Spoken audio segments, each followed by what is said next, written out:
Good evening. Welcome to the February 17th Select Board meeting. This meeting will be broadcast live and recorded on Foxboro Cable Access. Start with the pledge. I pledge allegiance to the flag of the United States of America and to the republic for which it stands, one nation, under God, indivisible, with liberty and justice for all. Is there anybody here for citizens input? Anybody online? Okay. Second one is 119 Morse Street regulatory agreement. Going to move no action on that as the parties aren't ready yet. So is there a second? Second. All in favor? Aye. Opposed? None. So we'll be a little bit early, but let's start with the health insurance review. Sure. While they come up, I'll just kick this off. We, as you know, last year we did a lot of negotiating with unions, and one of the highlights of last year's negotiations, and really the whole fiscal year for a lot of us, was the cost of insurance, particularly health insurance. At that time, our rate went up 14.35%. We learned, we hoped it was a blip, but we weren't sure, and we wanted to make sure that we had not gone out to market for quite some time. So we wanted to make sure that we were doing our due diligence. When Mike Mullen came along, we retained the Hill Group, and they are working with us to evaluate our options when it comes to health insurance. We've had a couple meetings with the IACs, the insurance advisory committees, just trying to keep the employees to know that we are working hard on this. We don't know what will come out of this process. We don't have the answers yet, but we are taking it very seriously, and we are looking at the market. And I think with that, I'll turn it over to Mike and Danielle and Mariana to present. Mariana, Danielle, show is yours. Oh, thank you. Would you mind going to the next slide, Michael? Thank you. Well, hello, my name is Danielle Chaflick, and I am a practice leader for the public sector at Hill Group. My name is Mariana Gell. I'm a senior consultant with the Hill Group. And we feel very fortunate to be working with the town and helping you navigate through the options. Right now, as I think we all know, health insurance has been a very significant line item for communities across the Commonwealth. And there are people, thinking about different options, different innovations, and so forth. So the purpose of today is really to talk about what is going on in the market, and then to give an overview of what we know so far about the town and what our plan forward is to be assessing the marketplace. So on the first slide, I think all of you might have received this presentation. We wanted to start by talking about what's going on within Massachusetts, because there are certainly several dynamics that are driving up costs. The first really being the competition and the level of insurer consolidation that has happened over the last few years. We've seen Harvard and Tufts come together and so forth, and that has really limited competition within the municipal market. We have certainly, as a firm, tried our best to bring in different opportunities from national carriers like the Cignas, Unitas, and Aetnas of the world, but the reality is that they're still not as competitive in the marketplace, and hopefully, perhaps that might change going forward. There have also, particularly in the last year or two, been changes to mass health reimbursements, which have also driven up costs on the private commercial sector side. We've seen many hospitals in the Commonwealth struggling since COVID, particularly, and we've seen overhead administrative costs increase with also workforce shortages as well, and then also a number of mergers and acquisitions when it comes to hospital systems and smaller systems being eaten up by the larger ones. And that is always evolving and changing, and also causing rates to increase and making it more difficult for insurers to negotiate prices. Michael, next slide, please. And then here we really want to talk about what's going on in the healthcare market and really talk through some key dynamics which are also driving up costs. The costs associated with chronic diseases are certainly prevalent.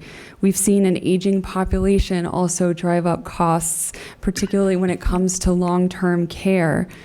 The delivery of care in itself is also increasing at a rapid pace. pace due to technologies and more administrative and overhead costs as well.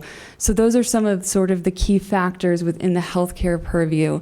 And then Michael, if you don't mind going to the next slide. And then of course, pharmacy has been a significant piece of the puzzle as well. You know, when it comes to chronic diseases, with that, we see rising costs in prescriptions, particularly among specialty drugs and biosimilars. We've seen a multitude of new therapies emerging, which is a great thing. Also with that, driving up costs. And then of course, most recently in the last year, we've seen the prevalence of GLP-1 medications, of which most employers either have or are going to be eliminating those off the formulary when it comes to weight loss, but those have had an unprecedented impact on costs. And we anticipate more like GLP-1 medications will also emerge as these therapies evolve. So with that, I will turn it over to my colleague.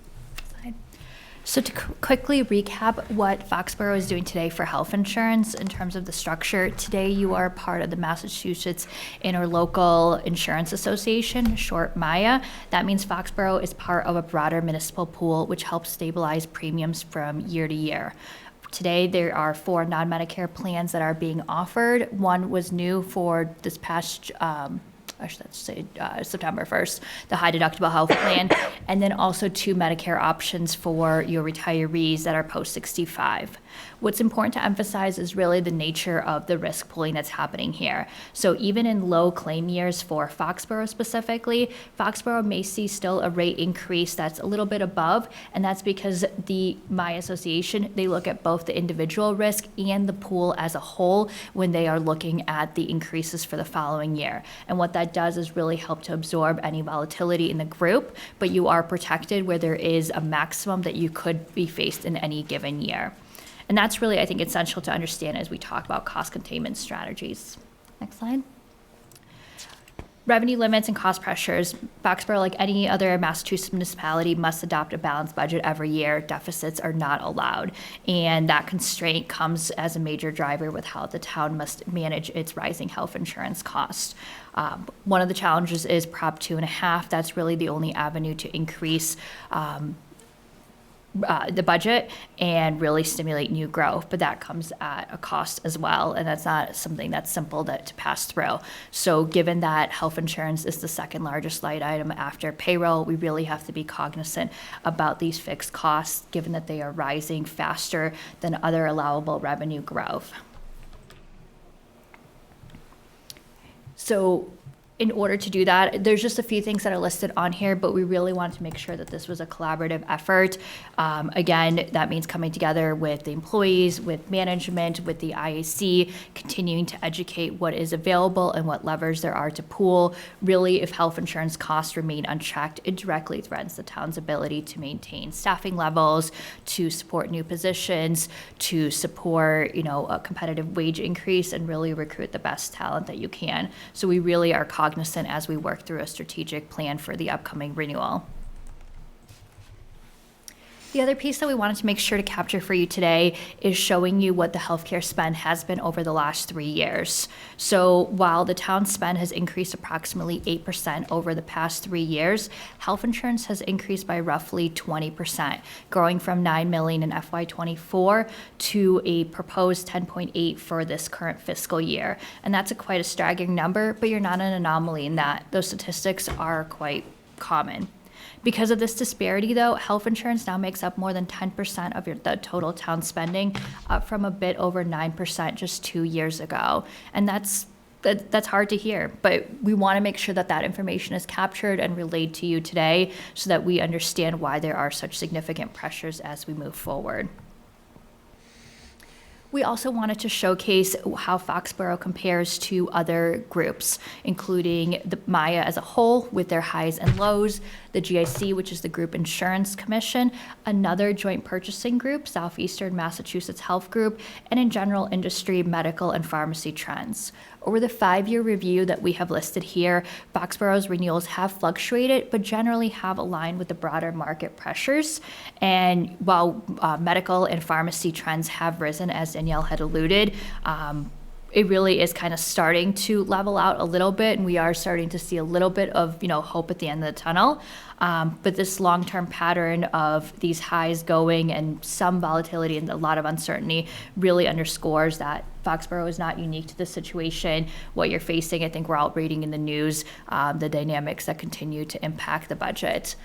We do have for FY27, Maya has released their band already. The average is 8.3. At this time, Foxborough has not been provided its renewal, given that it is a 9-1 plan year, so a lot more information still to come. And then what are we doing going forward? There's a lot of action steps that we can pull, and we've engaged quite a bit. So we do want to make sure we engage the market. So we did release an RFI, a request for information, last week to all the local and national carriers that are in the area. So that includes Harvard Pilgrim, Blue Cross on a direct basis, Cigna, Aetna, and United. So we are, in the coming weeks, we'll get those results and we'll look at what that means, evaluating it both from a fully insured, a self-insured. We're also evaluating other regional joint purchasing groups outside of Maya, such as Southeastern Massachusetts Health Group, seeing what there comes in and really trying to identify what would be the most competitive, whether it is to stay with Maya or to explore other opportunities for the upcoming renewal. In addition, we are looking at a number of other opportunities, such as an opt-out program for current employees if they are able to get insurance elsewhere, either through a spouse or if they are child dependent through a parent, again, reducing that budget.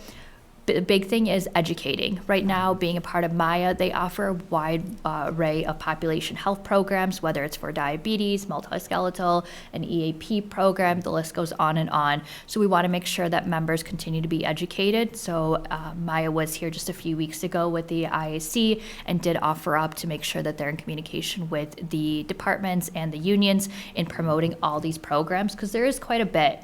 And then it's also understanding how health insurance works and making people empowered to be consumers. So whether it's standalone facilities that you can go to for scans versus the hospital base, that there's telemedicine available, and the list certainly goes on and on.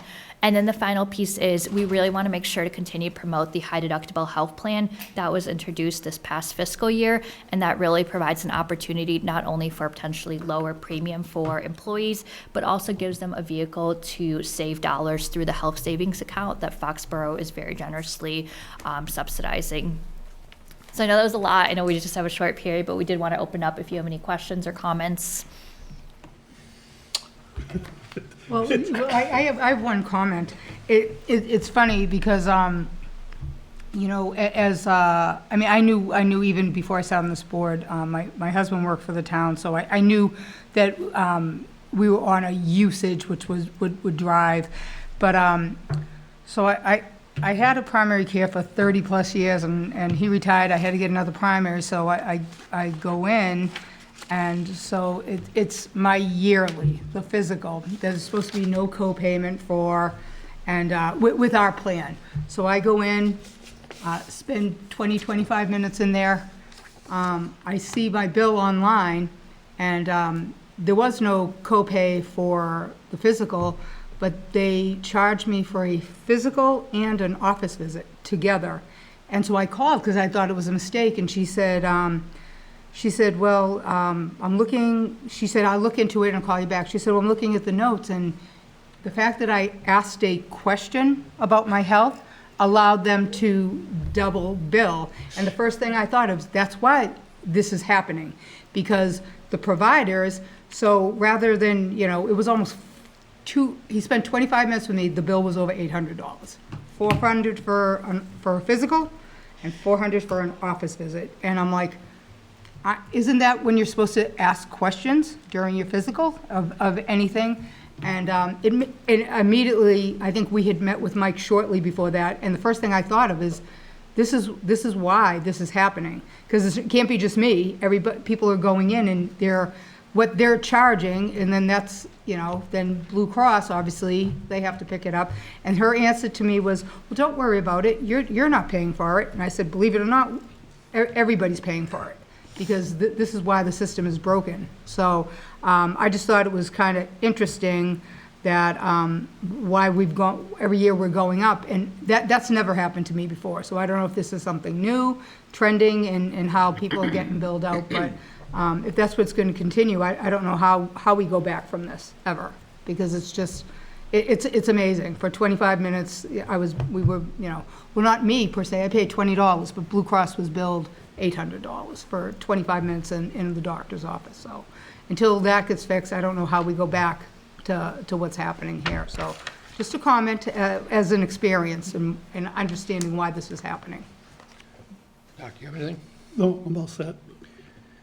Obviously, we've all had issues with insurances, but I think doing the study we're doing and seeing what's available, obviously, we probably wouldn't jump ship for, pennies, but we would definitely jump ship for something that's economically more feasible for the town and for the employees, because the employees still are paying a portion of this.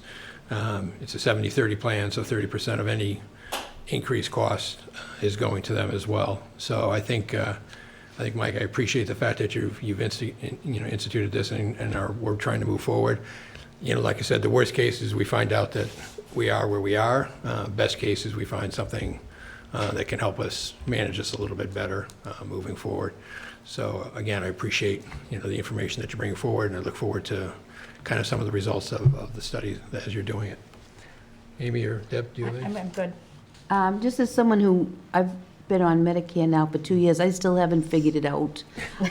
So as you share more knowledge with us, and perhaps plans change, be it prescription or any other kind of coverage, I would certainly look forward to learning about it and watch as this progress goes forward. Like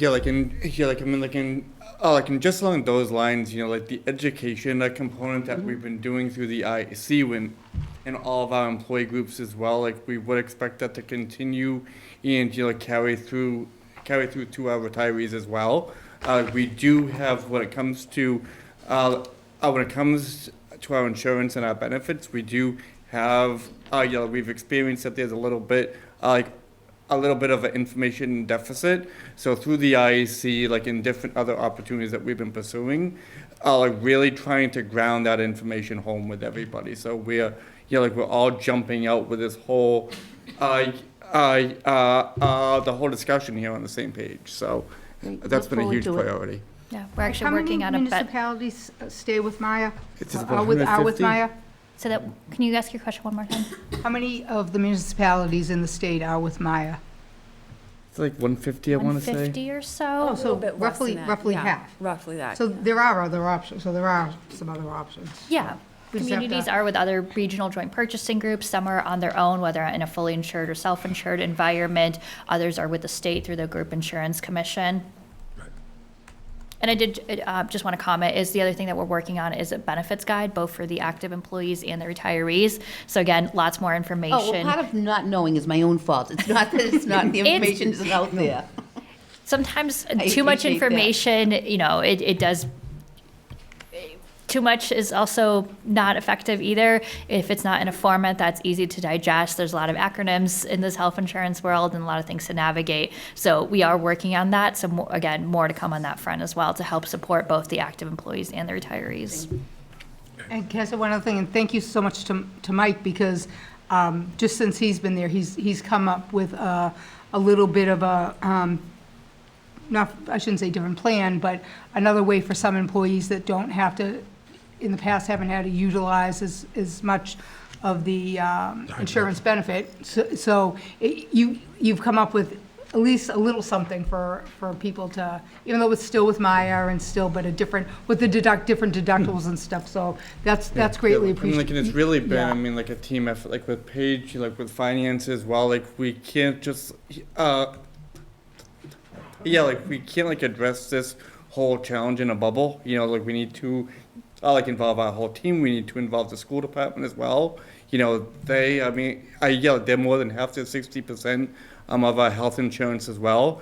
And it's a real partnership approach. We need to, Yeah. to hit this head on and to work together. So, thank you. Thanks for all the efforts. Thank you. That's awesome. Thank you. Thank Look you, forward to everybody. it. Thank you.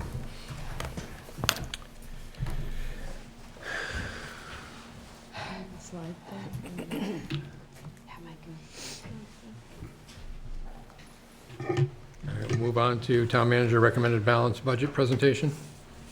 Yeah, so I'll just kick it off while the slideshow's getting ready. So, good evening, switching gears from health insurance to budgets, which is quite a night tonight. So on February 2nd, I submitted a balanced budget for fiscal year 2027 for the board and the public's consideration. It was drawn up after months of collaboration, primarily from this A-team here, our finance team, but really with all the departments and the policy boards as we all work together to come up with a goal of maintaining a level service budget with a target of around 3%. And most town departments did work hard to stay close to that benchmark of 3%-ish. But the overall budget, including enterprise funds, reflects a 4.37% increase, which is basically 4.47 million. The general fund reflects a 4.2% increase, or 3.9 million.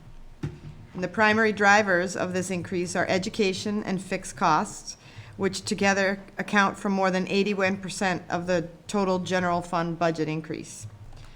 The school department has a budget increase of 3.68%, and that's driven by contractual obligations, special education, transportation, and student needs. Debt service actually reflects a decrease of 1.9%, or $79,051, and that's due to debt runoff. And then fixed costs, including pension, health insurance, property and liability insurance, those all increased by 7.68%, or 1.57 million. In order to reach our balanced budget, I had to cut $846,569 in a town side reductions and reallocations after everything was submitted. I had to say no to several new general fund positions, including a new mechanic, an IT support specialist, stormwater funding, and other requests. We had to moderate our health insurance adjustments or assumptions based on updated projections, and we were able to shift some cost around.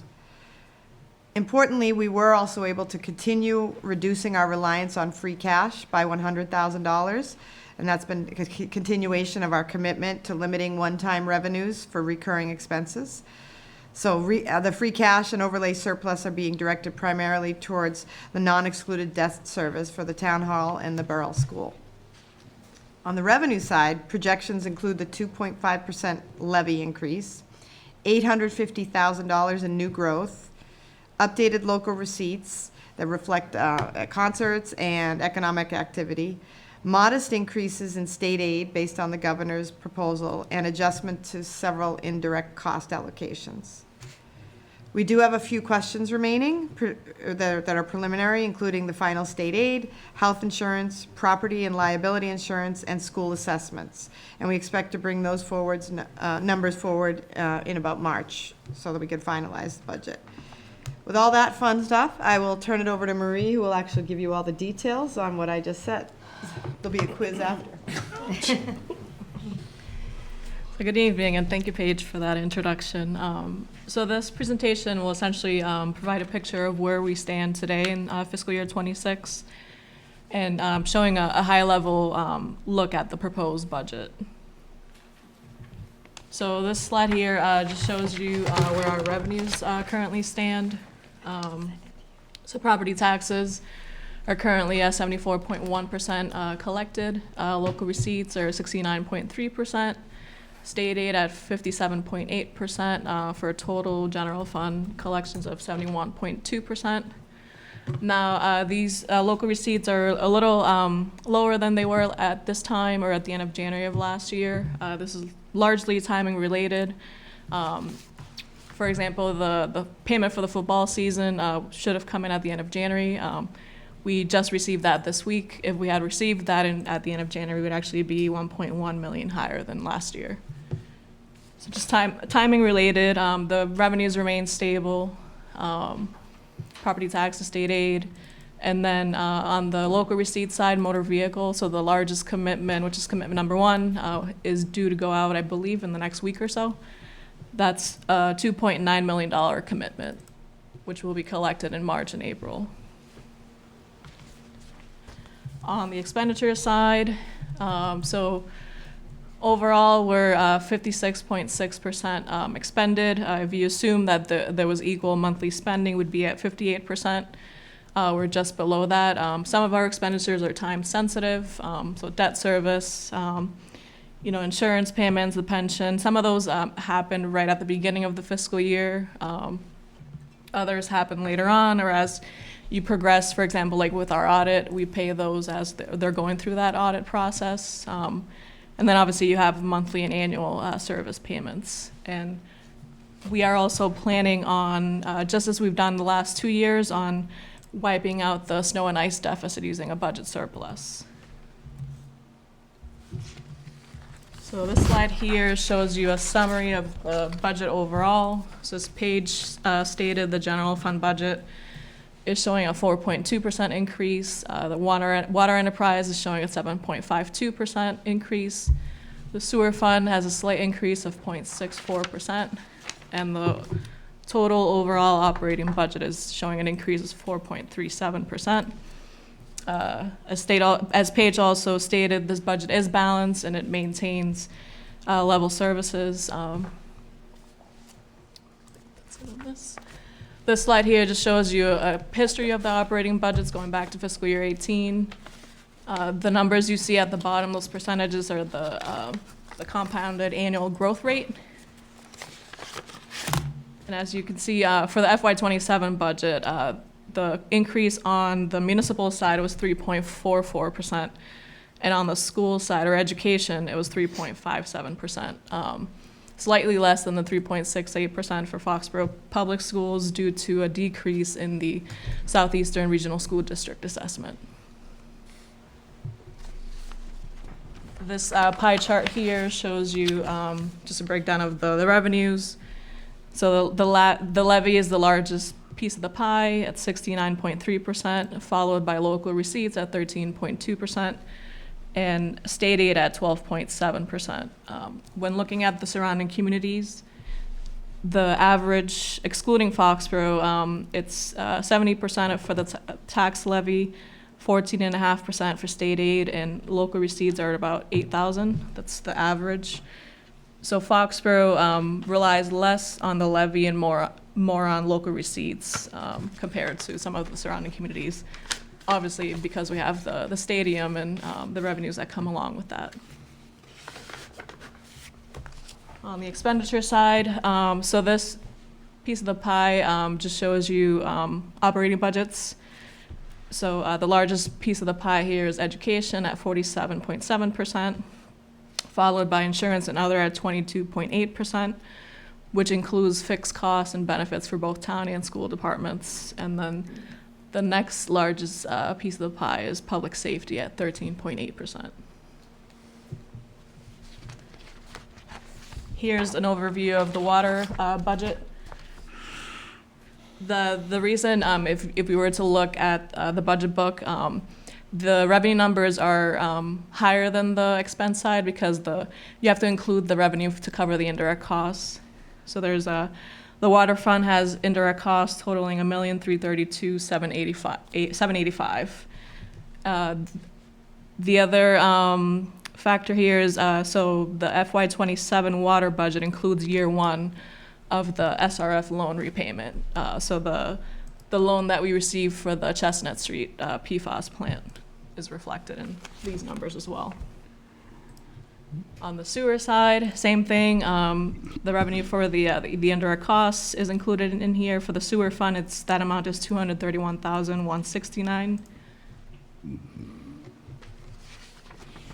Here is the proposed budget broken out by function. You'll see that the top table there is general fund only. The bottom one includes the enterprise funds. As I stated earlier, the largest increases there, percentage-wise, are the insurance and other category and the education category. General government includes, it's all town departments except schools. So I need all the way from select board all the way through DPW. Let's see here. These tables here show you, so broken out even further so that municipal was broken out by individual category. So you could see the percentage increases by function. Then on the right side, you have the enterprise funds. This is just another few tables here, just showing you that the table on the left is showing you the budget increases as the percentage of the overall increase. So the two largest increases there were under education and insurance and other. The table to the right shows you the budget totals as a percentage of the overall budget. Once again, education and insurance and other are your largest budgets. This, so when looking at the budget, we believe we prepared the same slide for the financial summit just to show what the budget looks like when you take not only the operating, but then you allocate the fixed costs to both town and school departments. So when you go through and allocate the debt service and all of the various fixed costs, so we had a total general fund budget of $96,890,302.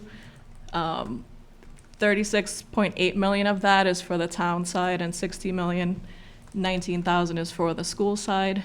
So it's essentially a 38-62 split. This is just showing you that same information, just the percentages.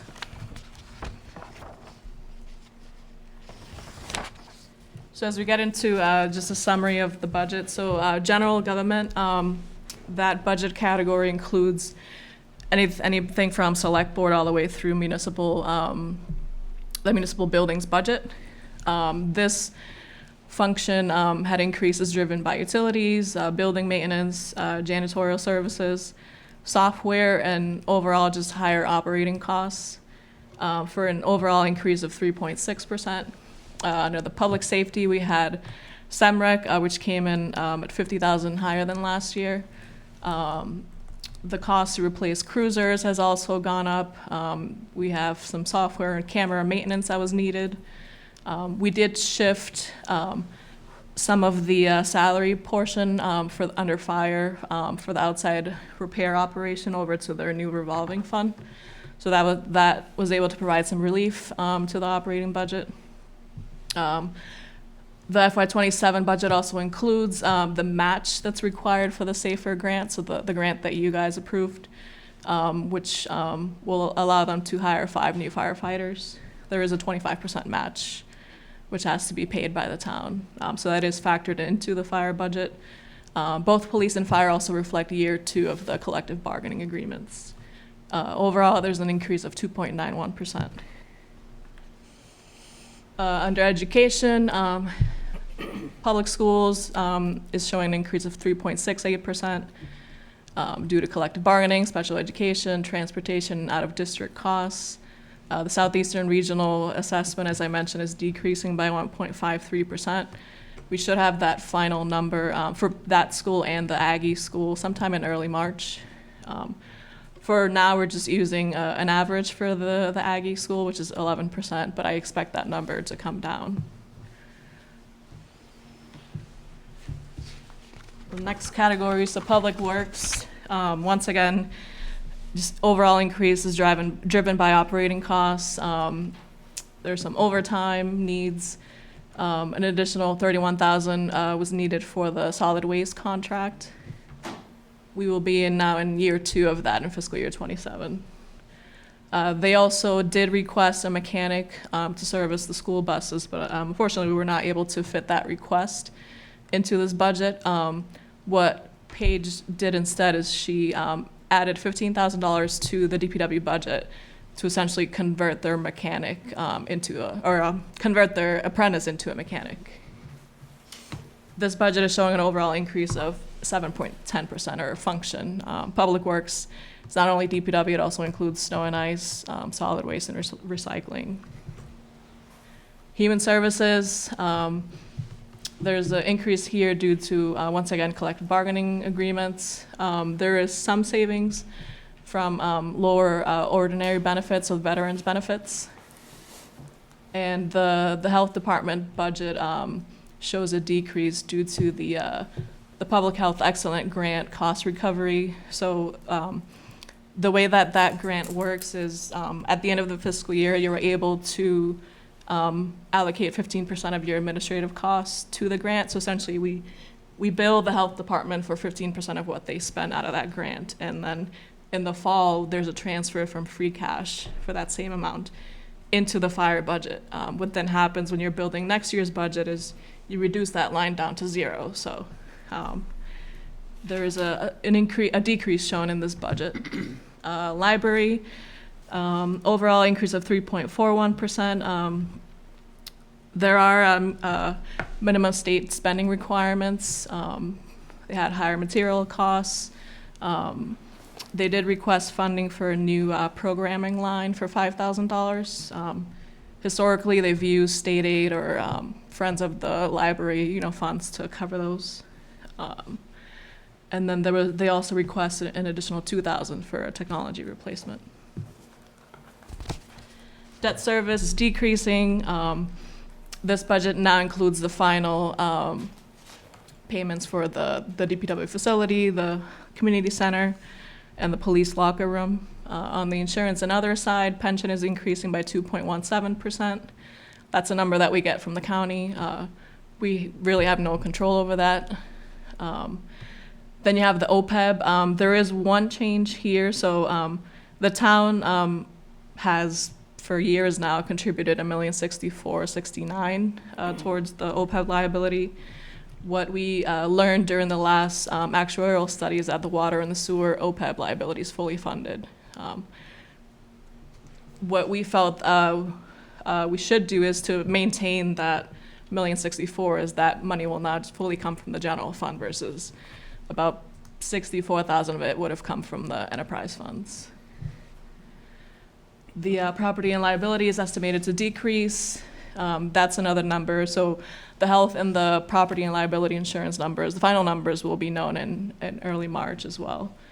On the enterprise fund side, overall increase of 6.08%. The water, as I stated earlier, is due to, so they have with the new PFAS plant, there's obviously operational costs, but it's largely due to that first loan payment, which is $437,000 in year one. And then when you have these SRF loans, there's a one-time loan origination fee, but then each year after that, there's an admin fee that you have to pay. So that's largely the reason for that increase here. And then on the sewer side, small increase there. There is a decrease in the MFN regional sewer assessment due to changes in the water flow proportions. And as do all the other budgets, the enterprise funds also include year 2 of the collective bargaining agreements. So the cuts made to the budget to balance it. It's a page covered this in our introduction. This is just the details showing where that number came from. And again, those cuts are cuts for increased requests, effectively. Yes. This here is just a visual, just showing you the operating budget history. So this is the overall budget. So when you factor in your revenues, so including the enterprise funds, we're projecting a $3.688 million increase on the revenue side. And then on the expense side, not only do you have to account for the expense budgets, but you also have to take into account the state aid assessments that you have to pay out. Snow and ice, if we were to raise the deficit versus wiping it out with budget surplus, plus the overlay number here. So each year when we're setting the budget, we have to set amount for the overlay, which is used to cover any abatements and exemptions. And we end up putting more into that account because we do use $750 of it towards the operating budget. So on the expense side, total of $3,704,233. So right now we have a surplus of $8,800. Tax levy, this is just showing you the history for the last 3 years, including the current budget. Here are the actual numbers. So as Paige mentioned, we're showing the Prop 2.5 increase, which is $1,609,000. New growth right now is projected at $850,000. And then the debt exclusions now reflect those, the projects that were approved last year. So the total tax levy is $69,510,328, or a 3.63% increase. State aid, this is just showing you just some historical data. Here are the numbers. So state aid, well, remaining conservative here, we're showing a net 1.21% increase. The only two areas that we are touching are Chapter 70 and unrestricted government aid. Those are being increased by 1%, but then any adjustments that you make on the assessment side net the entire increase out. The average increase for state aid has been just below 2%, so I mean this hasn't really been a reliable funding source for us. And out of the 11 comparable communities, only three receive less state aid than us, and those are Plainville, Rentham, and Norfolk. So I mean we don't receive a ton of state aid. Local receipts, just showing you a history. Prior to COVID, our average was 11.7 million. Fiscal year 21 through 26 or 25 are actual collections. The 26 number there is the current budget, and the 27 is the proposed budget. So here are the actual numbers. I apologize, numbers are very small.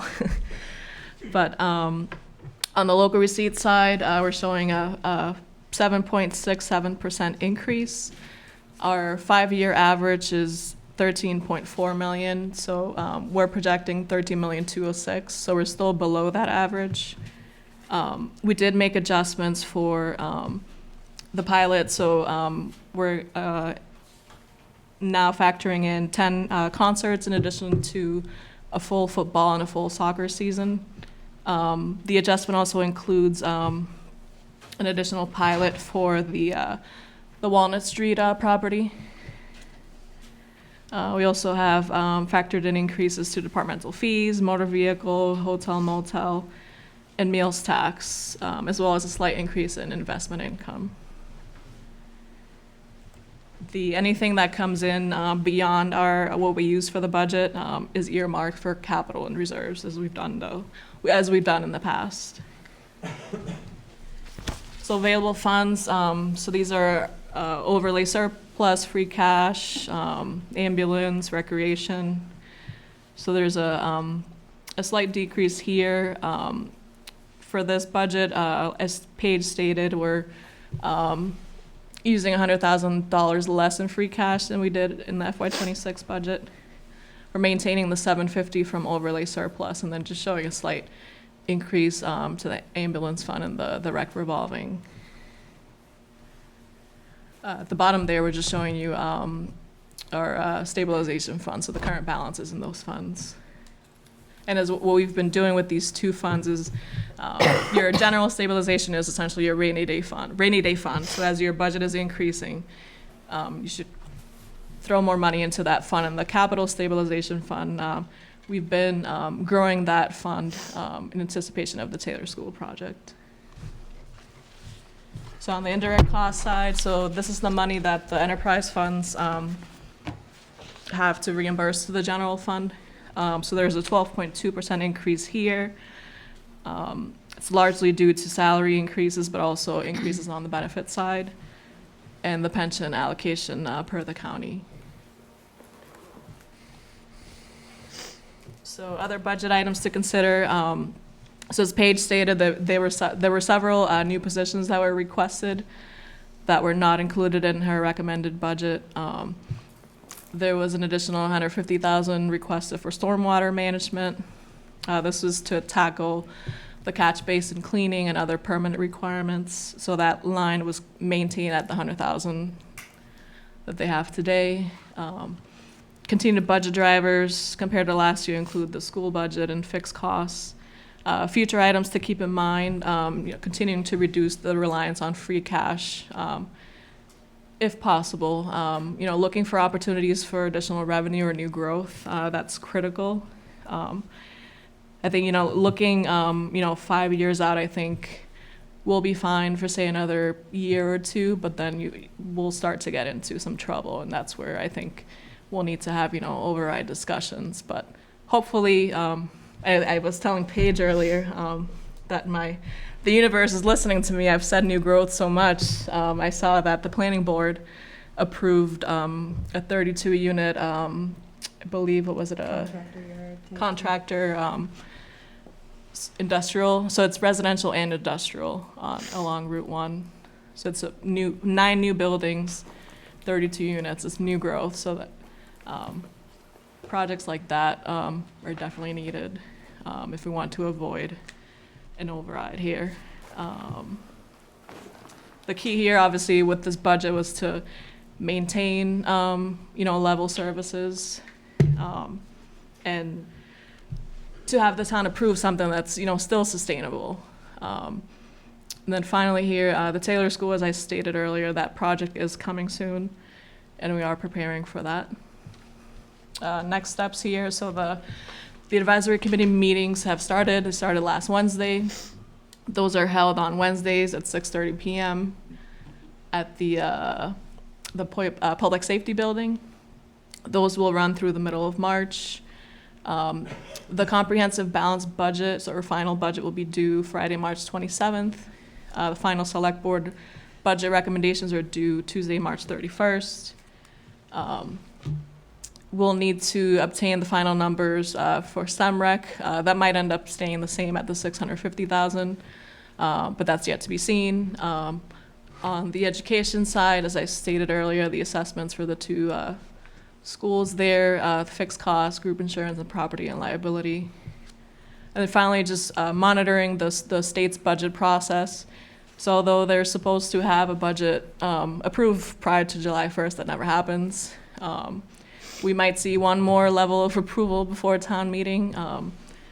But I mean, these numbers, especially on the revenue side, I mean, once you have your budget set, the revenue numbers, even what goes to town meeting, can change all the way through the fall when you're setting the tax rate. And then finally, just looking at any, construction and permitting activity to see if we can increase the $850,000 that we're using for new growth. Let's see what else. And one thing I did forget to add on here is on the overlay side, just keeping in mind or keeping track of any potential ATV cases that we have. So that overlay number not only needs to cover your average yearly abatements and exemptions, but if you have any assessment disputes that go to the ATB, you need to make sure that you have enough in that overlay to cover any payouts you may need to do. Any questions? This is not a reassessment year, is it? What was it? It's not a reassessment year, right? No, 2030 will be the next one. I mean, I reviewed the budget book. Obviously, there's a lot in there, a lot more than this presentation, and I appreciate the ability to kind of shorten it. And I'm sure many people at home who haven't seen the whole book, which is fairly detailed and fairly large. Personally, I'm fairly comfortable with where the budget is at this point. I'm sure I still have a few questions in areas, but not really overly concerned. I think we've made it to a point where, even though it's higher than what I think we originally talked, 3.5 was our high that we were trying to be, 3% is where we pushed it at. Obviously, we're higher than that. Education, being one of the biggest numbers, is pushing it, and obviously fixed costs really are pushing it too. So, I think good job for all 3 of you. I appreciate the work, but is there any comments from the board or thoughts? No, I appreciate the detailed presentation, and I did look through the book, and I had a few questions, but nothing major. Was it 4.37? Was that the number we came That's up? including the enterprise funds. It's 4.2 without the enterprise funds. Were you going to say something, Nope. Doc? All right, I always got something to say about the budget. But what I will say is, it is a little higher than I would like to see it, but the fact that you I also understand there's only so much you can do. Everything is going up. Looks like we stayed away from the wants and just stayed with the needs, so, I appreciate the 800,000. I'd like to see us a little leaner, but without this being my expertise, I don't know where else you could cut. So I will give you a good job, good job as well, which you don't always get from me for this. Like, I like to stay lean, but I understand you can only cut what you can cut. So. And I think the biggest point to that is when you look at the fixed cost, the drivers there, Yeah. that's not, adding people, that's not buying something that you would, like to add to a thing. It's basically just pulling forward, and we're getting stuck, as we saw with the health insurance side, with fairly, large increases. But even the pensions, both of them have decided their assessments can change on a yearly basis, and they're all going up instead of down. The only good thing we have coming forward, but it won't be for a few more years, is the OPEB. We've made great strides on that, and I agree with the fact that you're leaving the number as where it is. The faster we can hit that, the better off we are. The only question I did have, and I didn't see the breakdown, I'm sure it was in the book, was on, obviously the OPEB is driven by the meals tax. And how are we running on that balance that we're using from the meals tax? So our meals tax, let me just see here. We're using other local receipts to make up. The meals tax revenues alone are not enough to cover that OPEB payment. So like let me see here, our meals tax, so last fiscal year, we were at, looks like there's a formula error here. Showing 91,000 for meals tax. But in FY24, meals tax receipts were $1,000,003.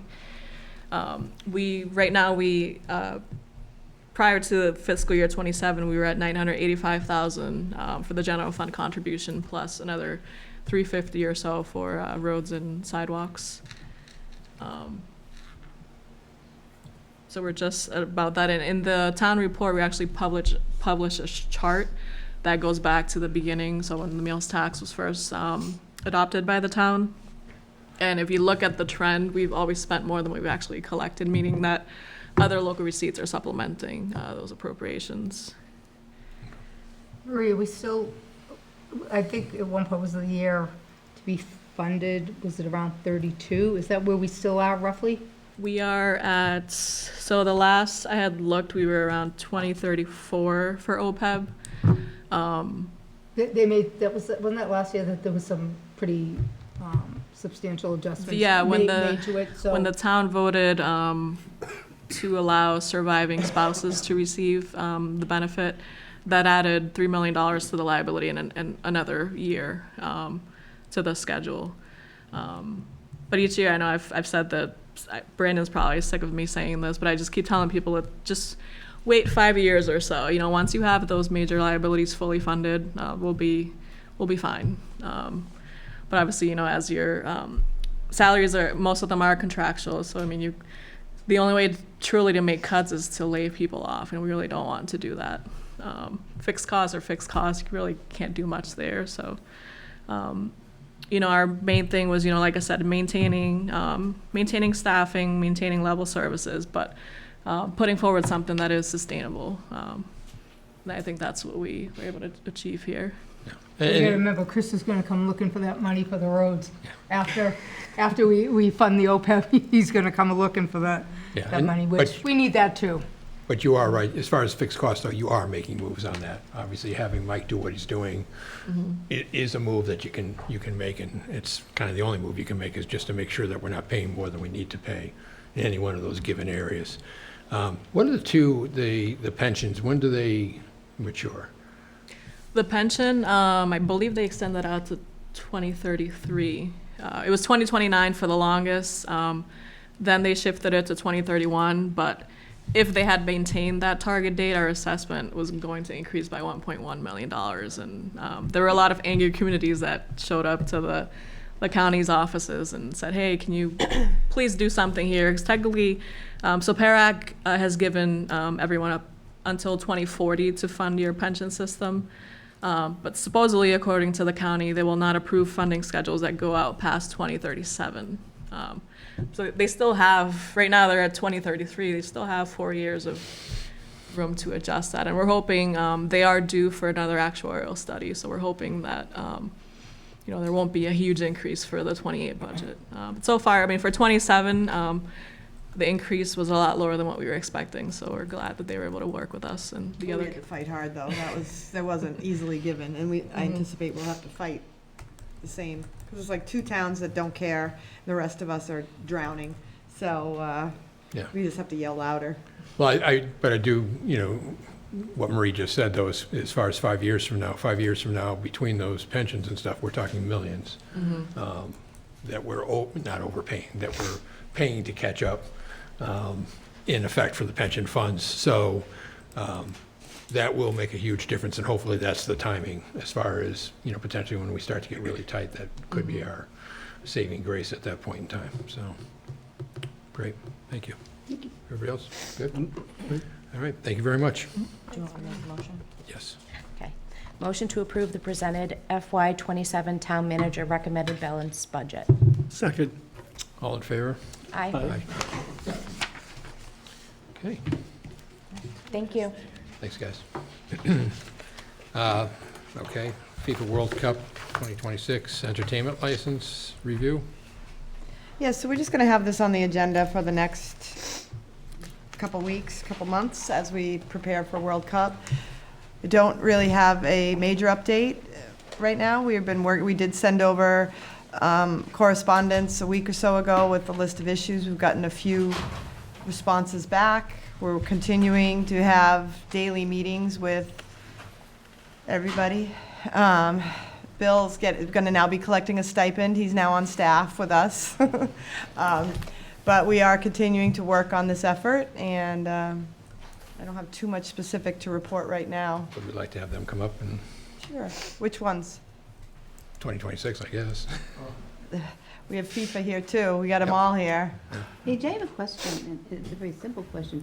Has an application been presented? Yes, Oh, it has. yes. Hi. Hi. Hi. Hello. So I was just explaining that we've had numerous meetings, and we have another meeting scheduled tomorrow. Well, I know our team has another meeting scheduled tomorrow with the state, working through all the logistics, trying to figure out funding and all the other issues that go along with it. I don't know if you all have any update that you want to share at this point, or? I think, I think that's the summary. We're Boston Soccer 26. We're the host committee that was formed, and now I'm probably saying this again, and I know we've talked about this before, but we're the host committee that was formed once we won the bid. Boston won the bid. The thing that's very different about this is that FIFA US is the applicant on the license, and normally it would be, the stadium. So there are a lot of things to work through, and we recognize that. We are working diligently to coordinate this conversation, and I know that, it's a lot of work. I know, Bill, the amount of time that you spent on this, and Paige, the amount of time you spent on this, the chiefs. So we do appreciate that energy. We're waiting for the federal award, which I think will help us, sort of detail what is, what issues we need to address from an operational point of view. We've got a running issues list that I think we're working through, and it gets shorter every day, I hope. So all in all, I think we're heading in the right direction. So we appreciate the support, and happy to answer any questions. So, Any update on the federal funding? I mean, are they shut down right now, or is it, where are we? So the White House task force, which is charged with sort of moving this forward, is part of the essential services. Sorry, I just want to double check the terminology. Ryan, is it essential services? So essential services. So they are still operating during the shutdown. It's still a question of how fast FEMA can move through the process. But we're being assured that it's continuing. So just so that we're all clear on this, basically, we put in an application to mitigate the costs for whoever the party is that's supposed to be picking up the cost for security. It's already passed through the OGR, or whichever, and it's in FEMA's hands. That's correct. So the recommendation for who gets what out of that has already been made to FEMA, and we're waiting for them just to basically bless it. That's correct. OGR has provided that. We cannot see that because it's a grant process that's run by the state. I feel I have to ask a question, and I'm hoping that one of you can come up and answer this question. And that is that what's very confusing to us is who is the responsible party for funding? Obviously, the craft group says they're not. A lot of people point to your group, which really doesn't have any funding, so that's, a problem. Is FIFA, who is going to be the licensee, are they in the end responsible if nothing else comes through on this? So is that? And therein lies the problem. So if the question, sorry, and that's a sort of a broad question, and it deserves It's really some- not. It's No. a very specific question. Sure. So let me try to make it simple. Boston 2026, which is a nonprofit entity, which exists solely, as you said, for the partnership on the games side of it, is not the licensee. That's correct. Does not have money at this point, other than potentially what comes through the federal grant and hopefully, some state grant money for you. The craft organization has told us that they're technically not responsible for the funding on it. So the only party left leaves Big FIFA. The question is Big FIFA, we say big versus small. Sure. Obviously, we consider you small as FIFA, and they're I big appreciate FIFA. that. So, is FIFA out of Miami's organization responsible for this funding in the end? We could address it if you like, Mike. Is that? If you do, could you please come up? Sure.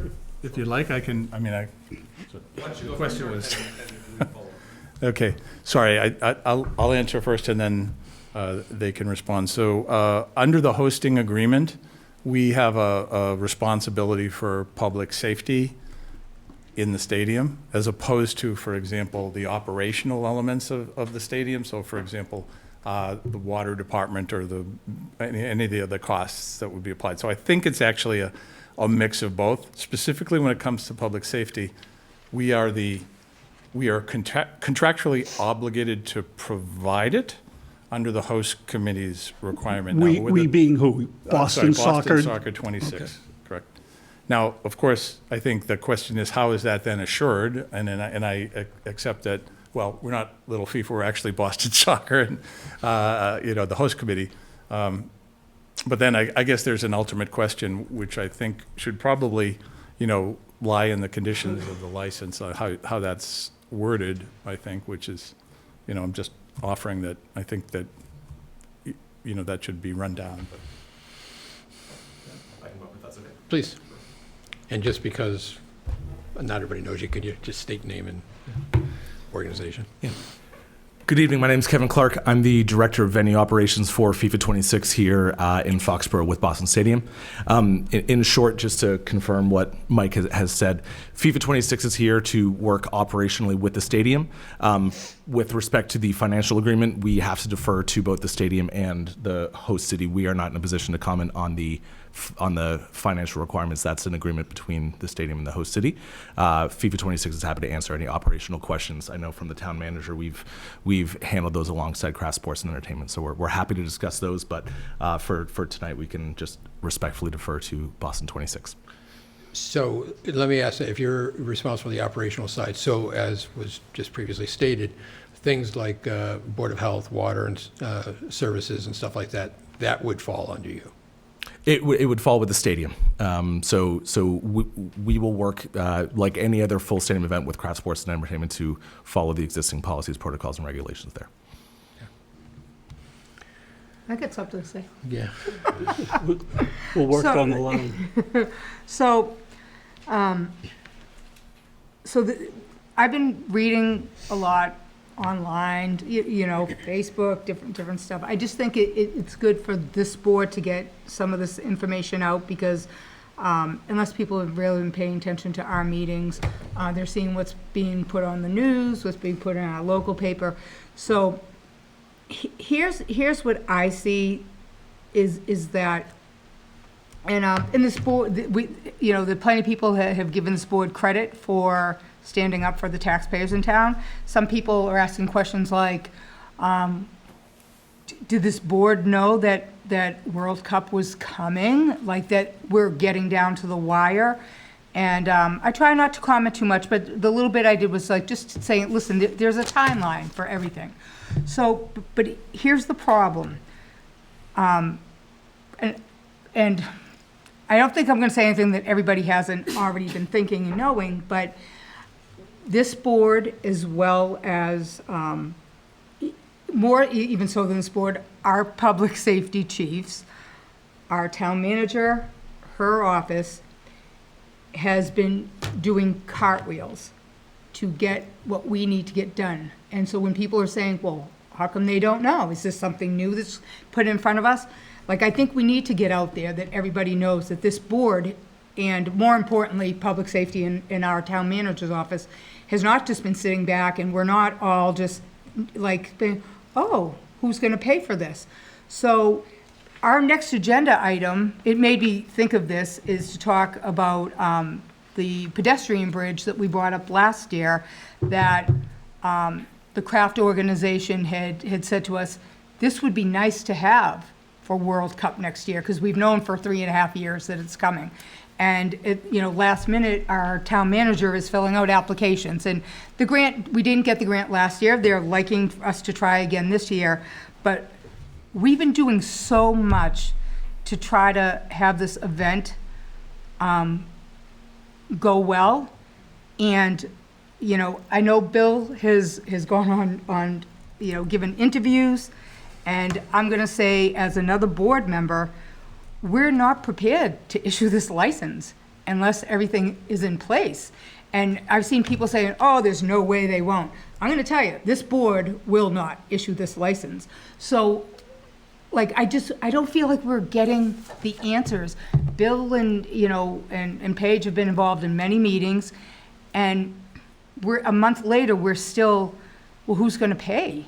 Who, and I'm going to tell you right now, the tag, we cannot issue this license without in writing, or I don't even know if I want to say in writing, maybe bonded money. The money has to be here, because we're, everyone think, we have a football stadium in this town, but with that being said, we're a small town. We have 18,000 people, okay? I mean, you guys sat here and watched us look at our budget.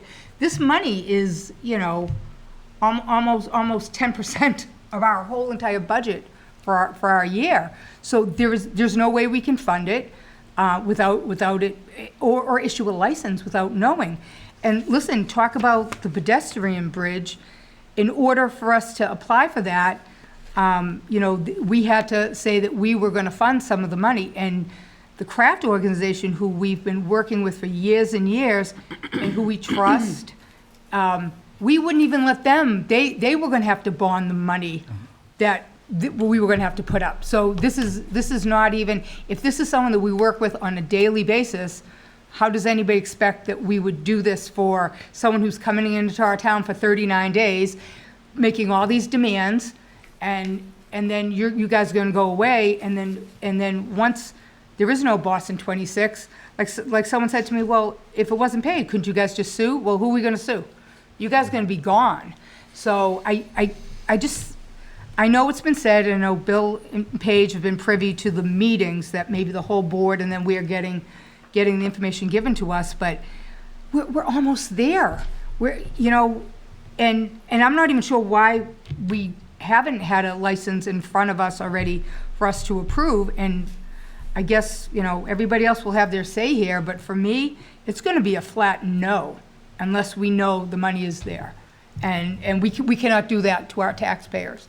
We would not be responsible, and so I guess, I don't know if this is anything that hasn't been said to you already, but I think you need to know that how this board feels. And so I felt like I needed to tell you what's been running through my head for like the last month, knowing that we're this close and we still don't even have a license issued, So, and I think I'll address the license side. We have obviously asked our town council to put together the license to be forwarded to FIFA for their review and approval.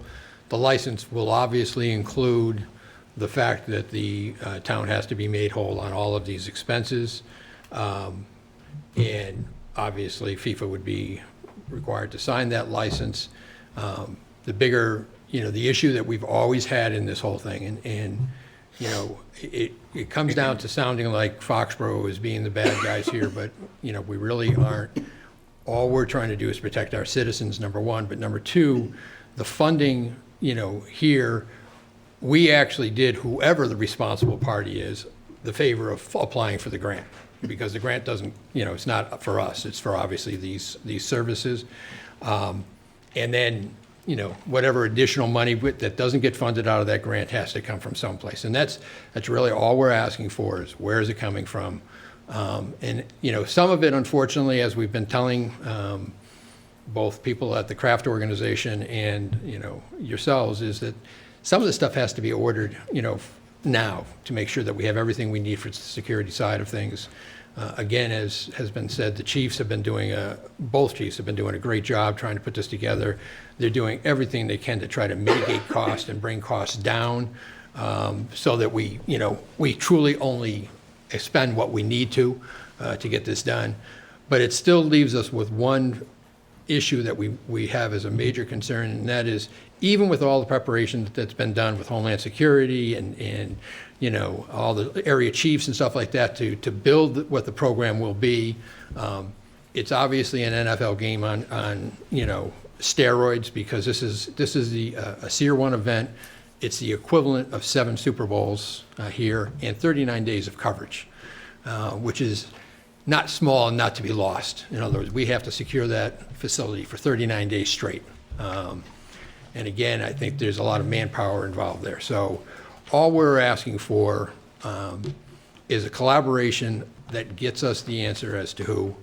And if the only way we're going to get that is to get the license in front of FIFA with that cost on it, that it's going to have to be kicked out, then that's going to be our highest priority to get done, and get to you as quickly as possible. But, again, this is a 3-year process, and we're less than, 100 days maybe away from the event starting, and we're not comfortable.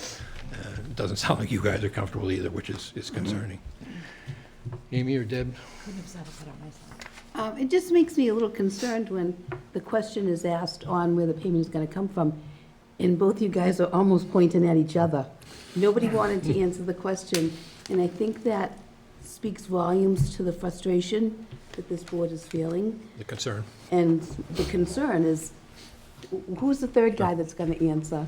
And I feel very strongly that without those answers, this won't go forward. And again, I want to stress that this community has done everything it can to make sure that we have plans to run a very safe event. Safety, security, for not only the participants and the spectators, but for our town is paramount to us. So, we're not sitting back waiting for these answers. We're doing everything we can. I give the 2 chiefs so much credit for the amount of time that they've had to put in for their job here in town, as well as to build the security program that goes along with the protocols, staying in touch with everybody on the national level as far as what the concerns need to be and how they evolve, which they're evolving daily, depending on what teams are playing where. So again, I don't look at Foxborough like we're sitting back now waiting for answers. We're doing everything we have to, but as has been stated, we've got 4 weeks as far as we're concerned. Without those answers and without us ordering some, needed materials very soon, it will be impossible for us to implement those plans that we've developed. I gotta be honest with you, it baffles my mind that you guys are sitting here in front of me right now and we still have no idea where this money's coming from. And I know they've both been in meetings ad nauseum, trying to figure this out, and me not being in those meetings, but hearing the rhetoric coming from all different sides. I'm shocked you're not sitting here, right here in front of us right now, saying we got the money for you. Mm-hmm. I'm shocked, especially after talking to you 2 guys 2 weeks ago, where you assured us that we're all set. And now you're saying you're not responsible for it, pointing fingers back and forth. And this hasn't been anything we've been waiting. Our chiefs have been working on this for what, 3 years? Minimum of 3 years. And they're just as baffled as we are. They keep getting curveballs every step of the way, and they're on top of it every step of the way.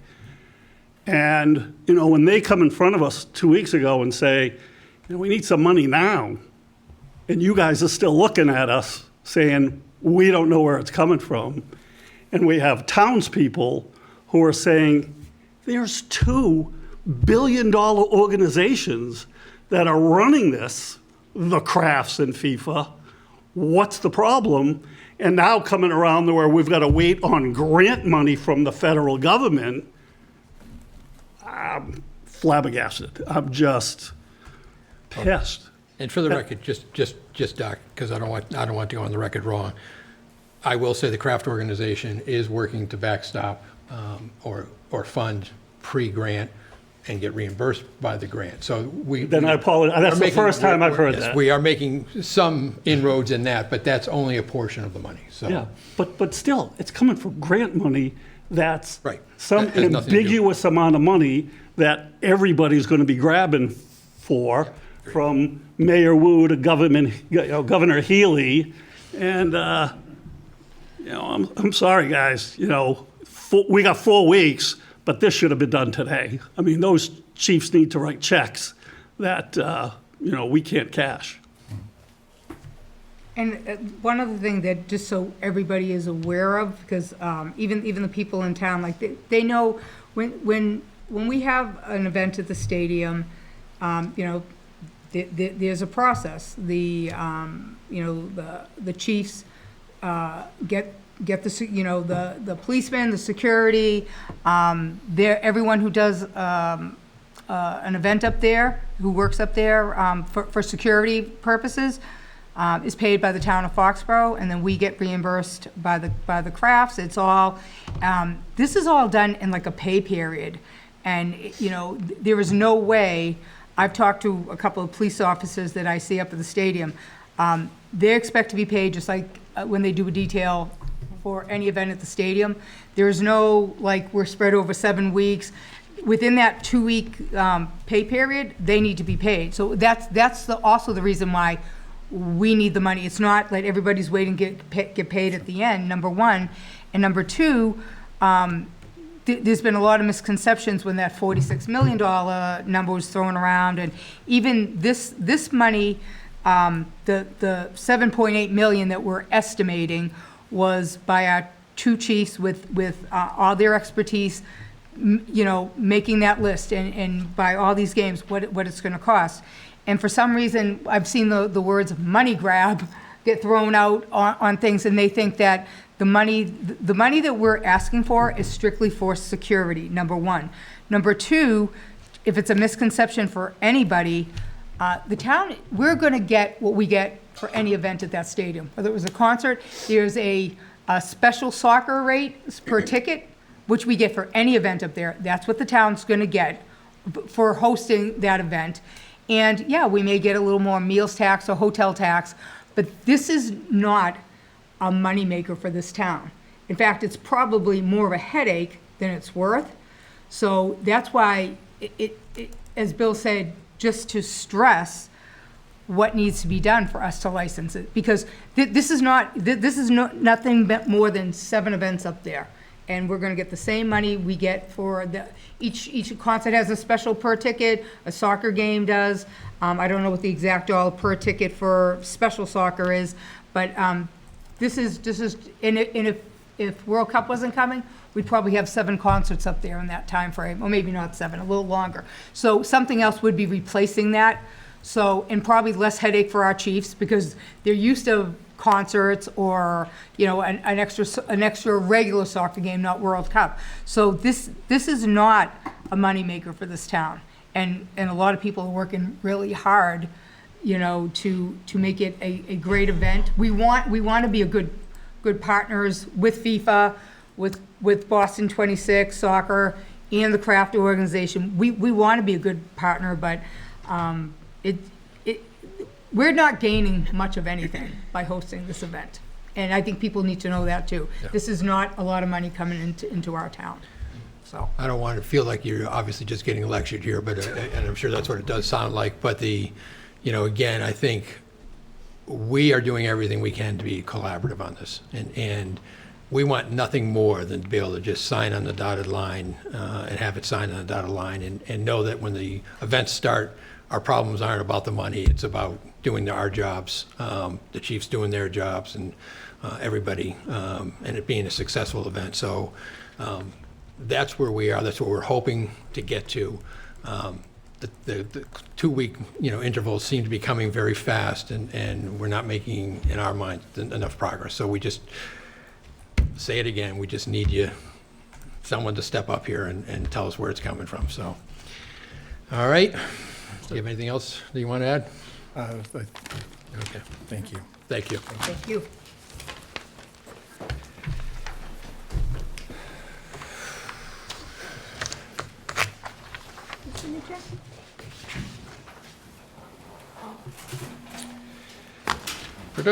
Proposed pedestrian bridge discussion. You guys get to be the next up. Come on up for a warm and fuzzy reception. Thank you.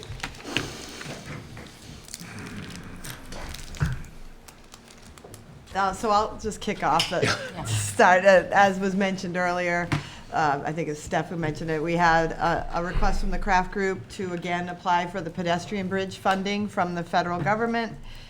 Obviously, timing is a bit odd because the grant's due next week, so it's not really, it doesn't give us time to resolve. So for the third time in a row, Yes. we get notified a week before? Well, no, we've known for a little while.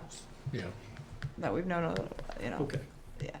So we're not going to shoot the messengers. These are folks from VHB. They do all the hard work to fill out the forms and save me from having to do it.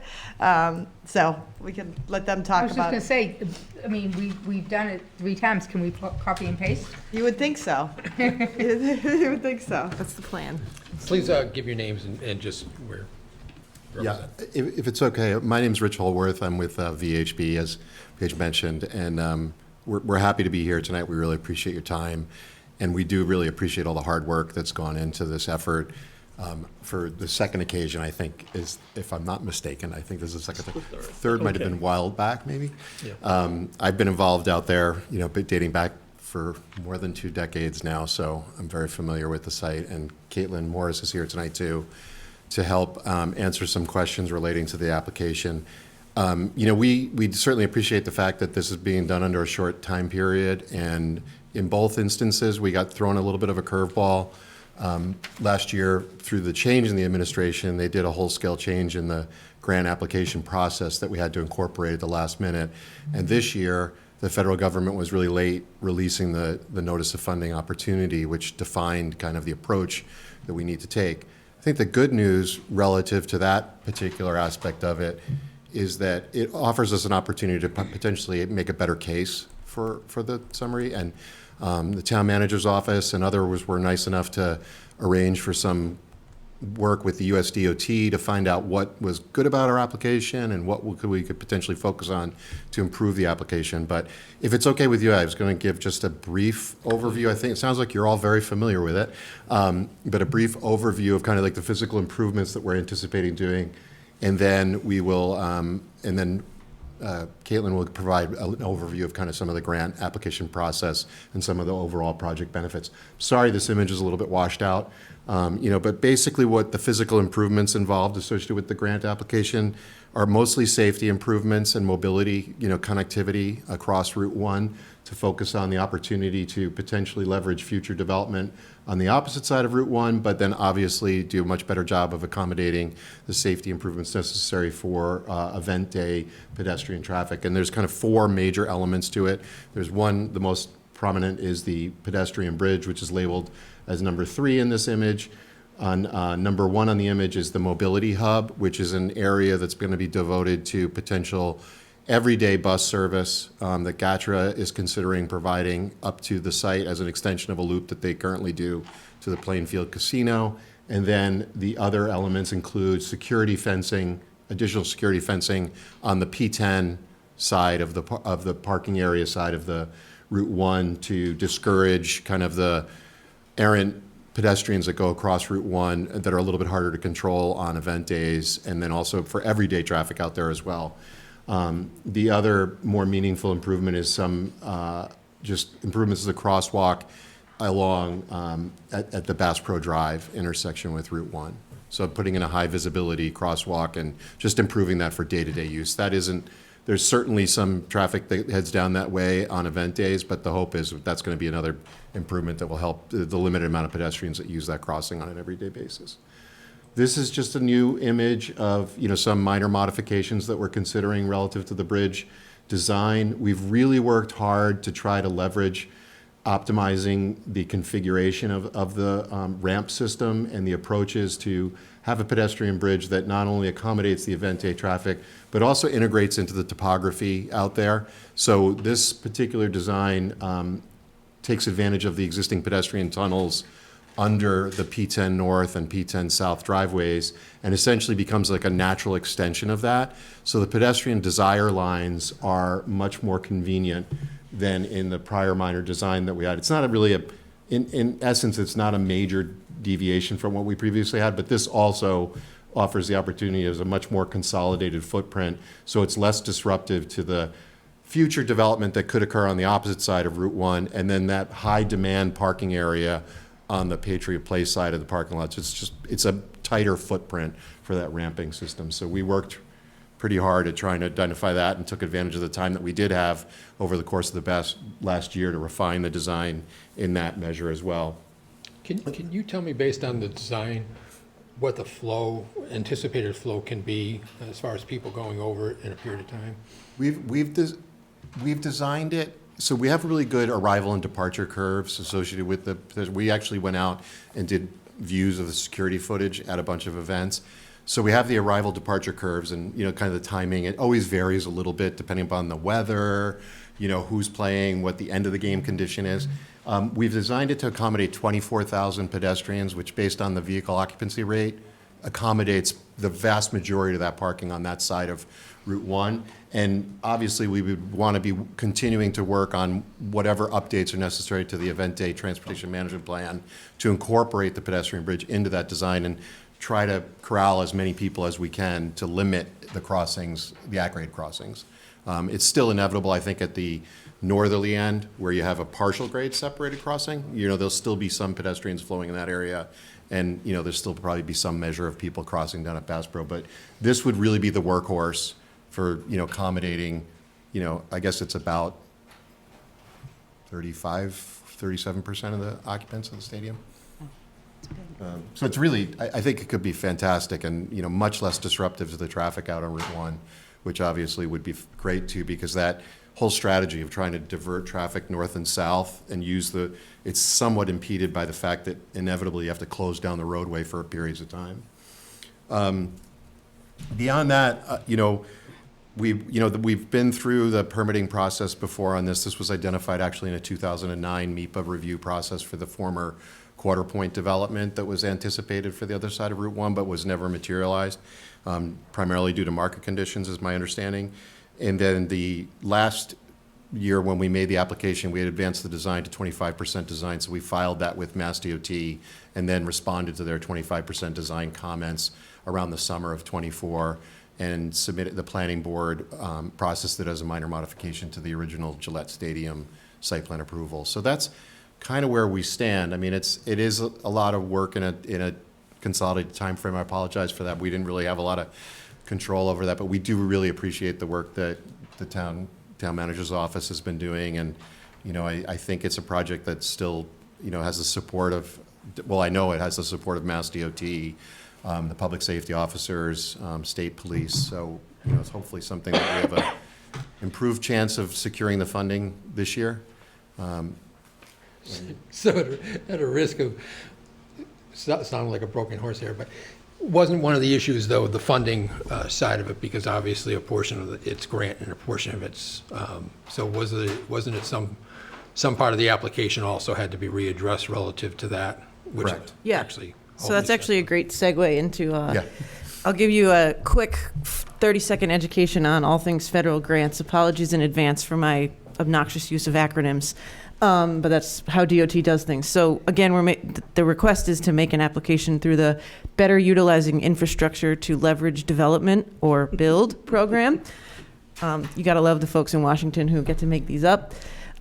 This is the last year of funding for this program under the current Transportation Authorization Bill, called the IIJA, or Infrastructure Investment and Jobs Act.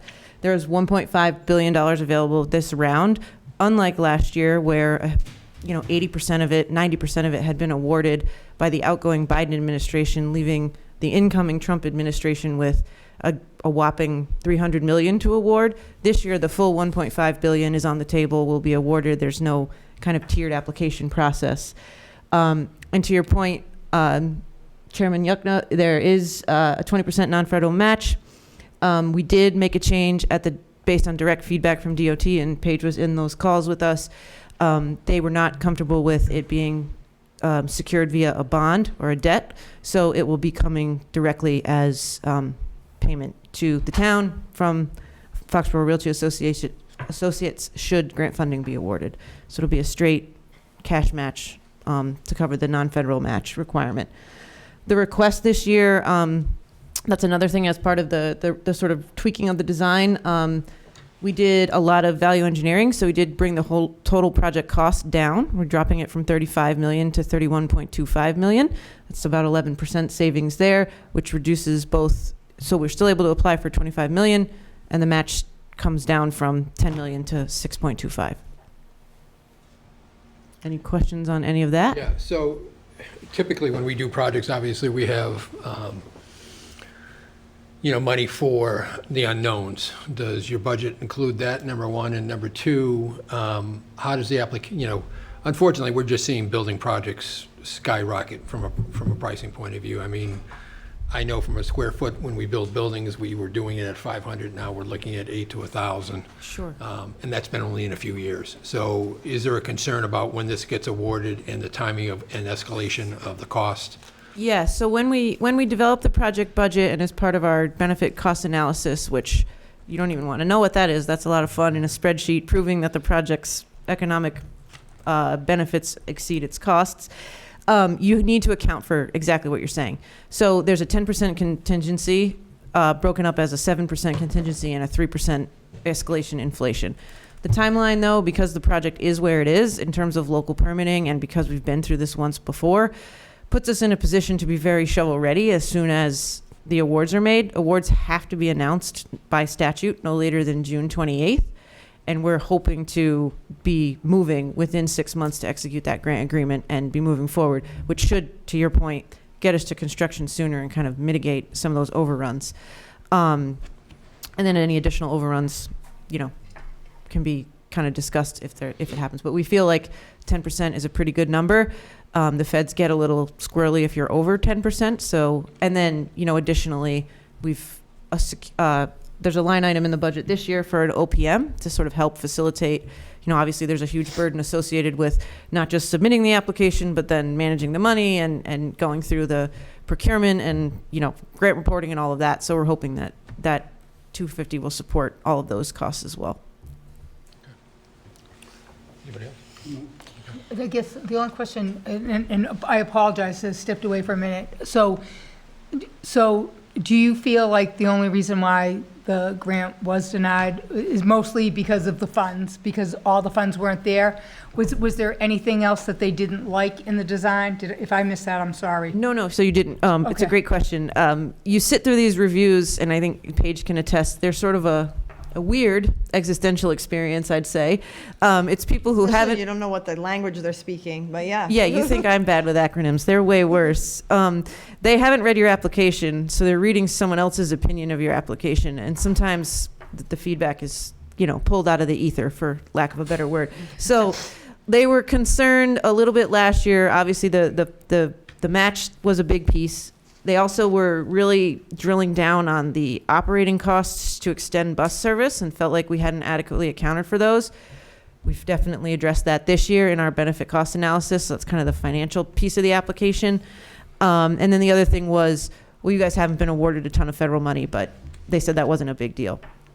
So that's another thing that if, now with other federal funds coming in the last year, that's something that we can easily update and kind of improve there. And we feel like we've overcome the really nitpicky obsession with the bus operating costs.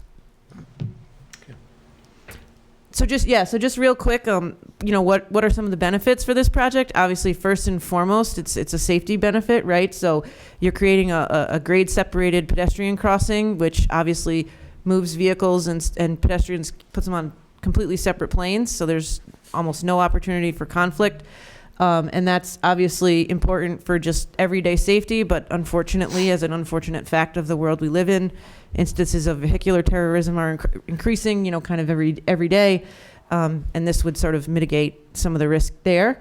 It also hopefully will reduce some strain on public safety officials who are already out there, working really hard during these events, but maybe not so much needed to move traffic around or to move pedestrians if they're all funneling kind of over a bridge.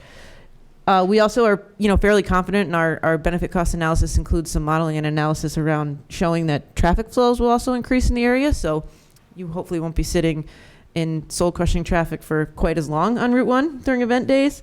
It also has the potential to bring GATRA service on a regular basis instead of just GATRA Go sort of to the town. What they're specifically talking about is extending their existing Route 14 at about half the schedule that it currently operates. So if it operates 14 trips a day, it would be adding 7 here on weekdays and I think 3 on the weekends.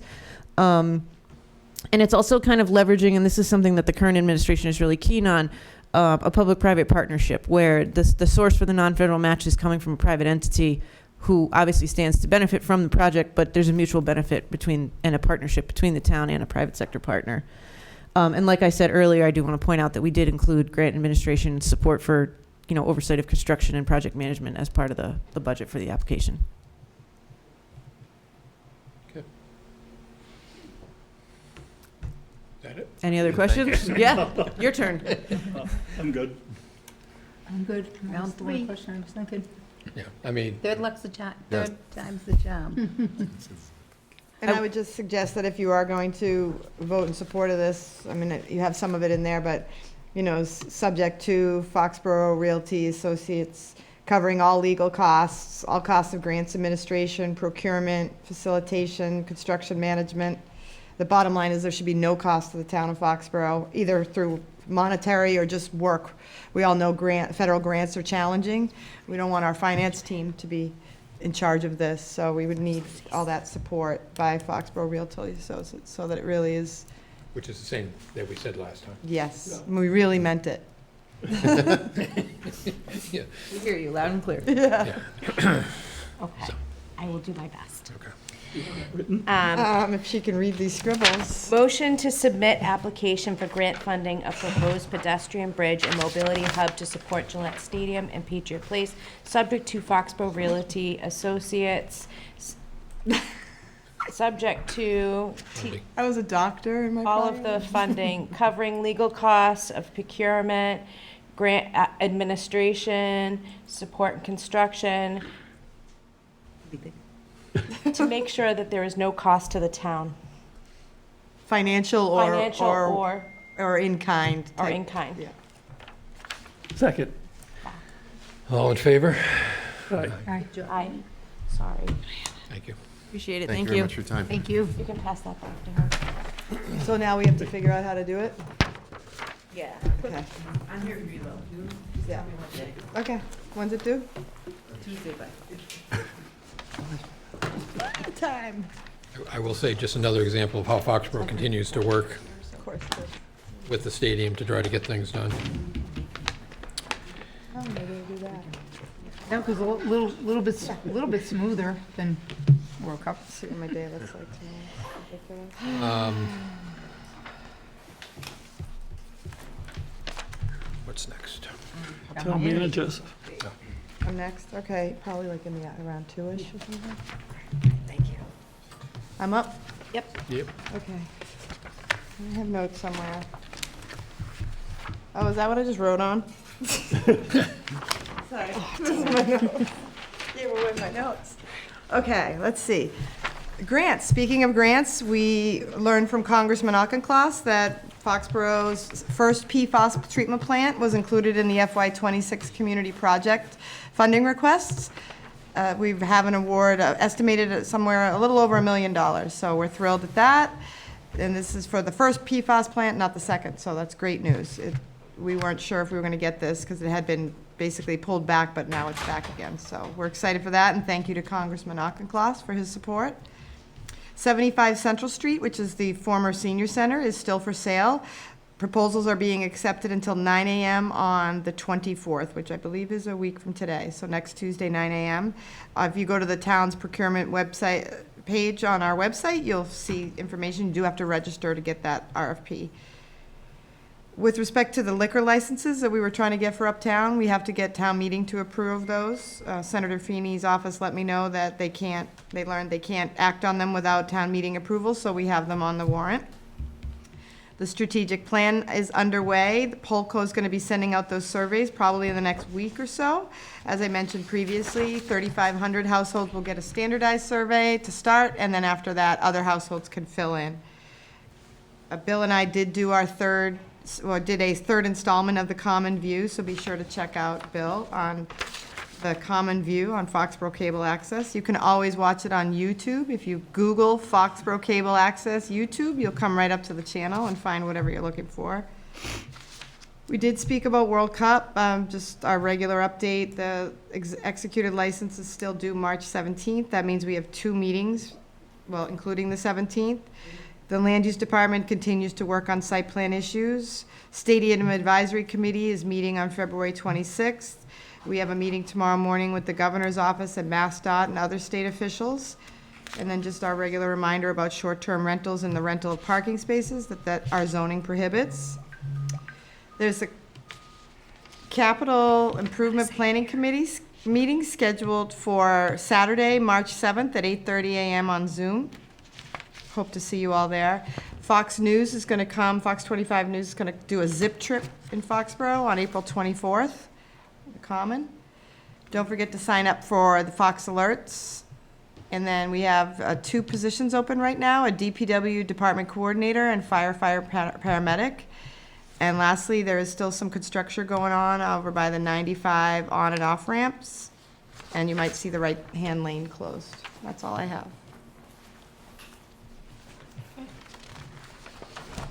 You have the Easter egg hunt? Was that? Oh, is that me?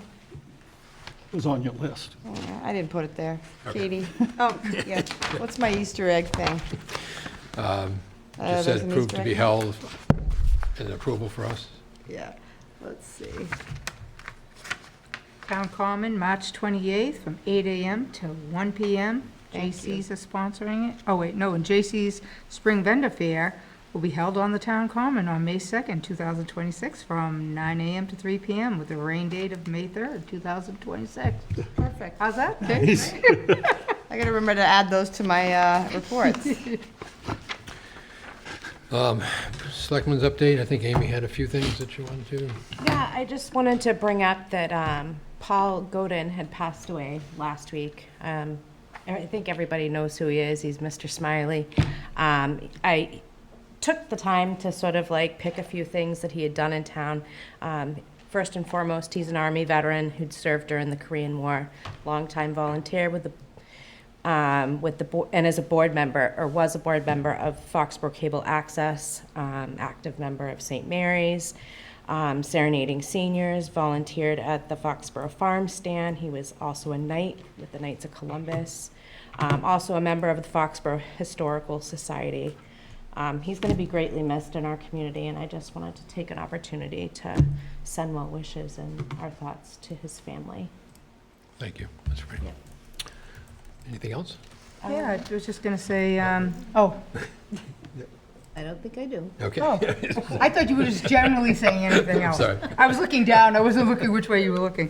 Just wanted to say thank you to the Patriots for an interesting season. I don't think anyone knew we were going to get there. Of course, the outcome of the Super Bowl wasn't what we hoped, but you can't win them all. So, it was a fun season to watch that team after a couple of miserable seasons. So I think most people in town enjoy that. And also, a shout out to, again, to Paul for the farmer for those signs. Unfortunately, I was away. I didn't get a chance to see the signs, but I did see them on Facebook. And he's always so kind when we're lucky enough to be going to a Super Bowl, to really put some interesting signs up there. And so, thanks, Paul, and like I saw lots of pictures of people on Facebook going up and taking pictures with the signs and stuff. So thanks, Paul, for always being good to the town. I'm not sure if they're supposed to be on the common, but Don't ask, don't tell. yeah, that's what I was thinking. I was like, oh, come on, it's only for a couple of days. I know they're not supposed to be there, but. Don't ask. Yeah, that's right. Don't ask, don't tell, right? Okay, so, thanks, I Paul. didn't see any signs when I was walking Okay. through the common. What signs? Doc, anything on your side? No, I'm all set, thank you. And I'm fine. Go through the action items? It's the Craft and Sports Entertainment Group for the Brazil versus France. Okay. Excuse me. So this is the game that's coming up in March. Chief, are we all set? Have you been able to resolve all the issues around this one? Real briefly, I would just recommend we hold that one for another date. Still working through with the promoter some of the logistics. Okay. So we'll have no action? No action, please. Okay. Is there a second? Second. All in favor? Aye. Okay. Thank you, Chief. Okay. Motion to approve the Craft Sports and Entertainment Group additional data sheet for the 2026 New England Revolution home games, including potential playoff games, international matches, as well as select Revs 2 matches, including potential home playoff games, March 7th, 15th, April 4th, 11th, and 18th, 2026, with kickoffs to be determined and shared with public safety officials as soon as announced. Second. Is the international matches, has that been in that request in the past? Are they adding that this year? I believe they always have the language in there for international and then playoff games, but I can double check. Okay. All right, so there's a motion and a second? Yep. All in favor? Aye. Aye. Motion to approve the Craft Sports and Entertainment Group additional data sheet for the 2026 Boston Legacy Games on March 14th at 12:30 p.m., March 28th at noon, and April 3rd at 8 p.m., 2026. Second. Wait, okay. Chief, are we all set on those as far as? Okay, thank you. All in favor? Aye. Aye. Motion to approve a change of hours application for Big Night Venues, Foxborough LLC, doing business as the Scorpion Bar and Mexican Cantina located at 253 Patriot Place to serve alcohol starting at 10 a.m. on Sundays. Second. All in favor? Aye. Thank you.